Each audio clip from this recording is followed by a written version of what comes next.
Al principio de los tiempos, cuando llegaron aquí las primeras expediciones de expertos estelares encargados de terminar la puesta a punto de la corteza superficial de la esfera, una vez dotada ésta de un manto acuoso, de haberse generado la atmósfera primitiva y de haber surgido las primeras masas terrestres, se instalaron las primeras colonias de aquellos voluntarios procedentes de distintos lugares del cosmos, pero con una biología y una genética compatible con las condiciones que imperaban en ese momento en la recién creada Nungi Mesha.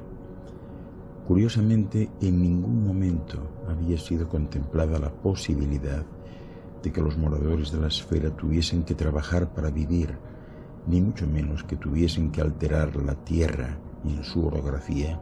para plantar de forma artificial o generar cosechas. La idea base era que la superficie de la esfera no debía ser alterada, ya que había sido creada y programada para ofrecer lo suficiente sin necesidad de considerar lo que hoy es conocido como agricultura. La conducta de ciertos humanos intrépidos, con ansias de someter a los demás, hizo posible la creación de la agricultura, y si bien los maestros de la sabiduría antigua, encargados de explicar a las recién llegadas colonias cómo se funcionaba en esta esfera, dejaban claro que no era necesaria ni la agricultura, ni la ganadería, ni la minería, al final el aroma embriagador del poder, del sometimiento y la autoridad hizo el resto, y comenzaron las divisiones, las castas y las religiones. Solo después de que algunos seres humanos aprendieran a cultivar, se pudieron producir suficientes excedentes de alimentos para permitir que algunos pudieran perseguir otros objetivos que no fueran cazar y recolectar. Con algunas personas especializadas en la producción de alimentos, otros se convirtieron en sacerdotes, soldados, artesanos, escribas o estudiosos de manera exclusiva. De esta forma empezaron a surgir sociedades más complejas y menos igualitarias, pero este desarrollo es muy tardío en la historia de la humanidad. El primero de los ancestros que se reconocerían hoy como humanos apareció hace unos 4 millones de años. A lo largo del tiempo se desarrollaron una variedad de especies humanas: Homo habilis, Homo erectus, los neandertales, pero no fue hasta hace alrededor de unos 100.000 años cuando los humanos modernos empezaron a extender desde África y emprendieron la colonización del resto del mundo. Estos humanos empezaron a usar herramientas de piedra unos 2 millones de años antes, pero el índice de progreso tecnológico era extremadamente lento, así que de forma gradual las herramientas y las armas de madera, piedra, hueso y cuerno se volvieron más refinadas y los humanos aprendieron a usar el fuego. Las personas se alimentaban con la pesca, la caza y la recolección de frutos, semillas, nueces y bayas,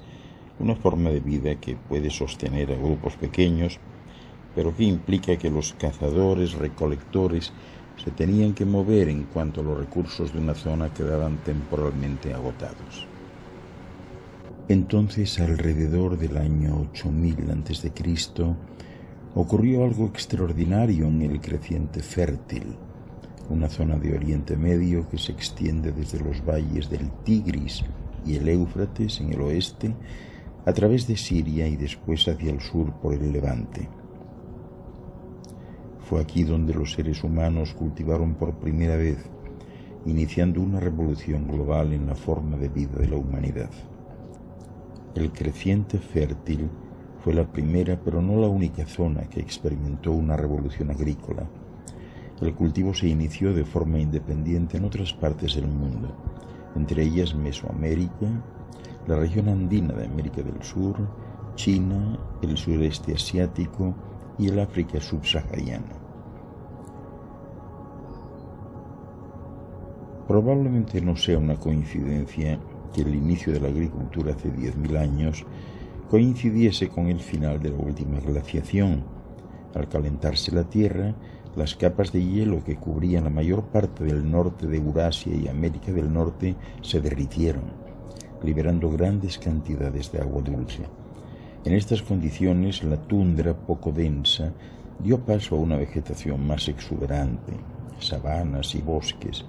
que proporcionaron a los cazadores-recolectores alimentos mucho más nutritivos. En algunos lugares el medio era tan productivo que los grupos que sabían cómo explorarlo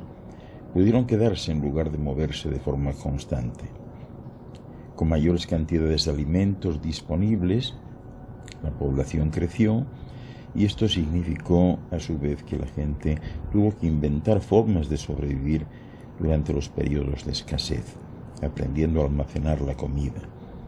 Uno de los alimentos más fáciles de almacenar, porque no se pudren al secarse, son los cereales, las semillas de diversas hierbas. Sin duda fue un proceso gradual mediante el cual ciertos grupos aprendieron a cuidar las plantas salvajes que habían descubierto que eran las más útiles como fuente de alimento. Combatir las plagas y limpiar las malas hierbas fue el comienzo, y en algún momento las personas hicieron la conexión entre sembrar semillas y recolectar la cosecha resultante. En el creciente fértil, el trigo y la cebada fueron los cereales principales. En América fue el maíz, en el África subsahariana el sorgo, en el norte de China el mijo, mientras que en el sur de China y el sureste asiático fue el arroz. Otros vegetales también fueron importantes en diversas partes del mundo, como por ejemplo las alubias, el ñame, las patatas, la calabaza y el pimiento. Al final, la producción de alimentos basada en la agricultura pues ha sido el fundamento de la civilización moderna, pero la llegada de la agricultura no fue una bendición sin contradicciones, sin contraindicaciones. La comparación de los esqueletos de los cazadores-recolectores con los de los agricultores demuestra que en su conjunto los primeros tenían una constitución más fuerte y sana, reflejando su dieta más variada. Los primeros agricultores, y este es el caso de cientos de millones de agricultores de subsistencia en todo el mundo, tenían una dieta muy monótona que consistía básicamente en hidratos de carbono procedentes de los cereales, proteínas en forma de carne o productos lácteos que eran una rareza. Antes de la llegada de la agricultura existía una cierta división del trabajo. En las sociedades cazadoras-recolectoras, las mujeres solían realizar la mayor parte de la recolección y los hombres la mayor parte de la caza, mientras que ciertos individuos, a veces con alguna forma de discapacidad, se convertían en chamanes. Pero hablando en general, el desarrollo de las especializaciones profesionales y de las jerarquías sociales, con reyes y sacerdotes a la cabeza y los esclavos en lo más bajo, no se produjo hasta el establecimiento de comunidades agrícolas sedentarias, excedentes de alimentos y la manufactura de objetos como cerámica o hachas de piedra ceremoniales. También dio lugar a un comercio a distancias considerables. El ámbar del Báltico, por ejemplo, se ha encontrado en yacimientos neolíticos por toda Europa. Así pues, la agricultura cambió de raíz la forma de vida de los seres humanos sobre la esfera.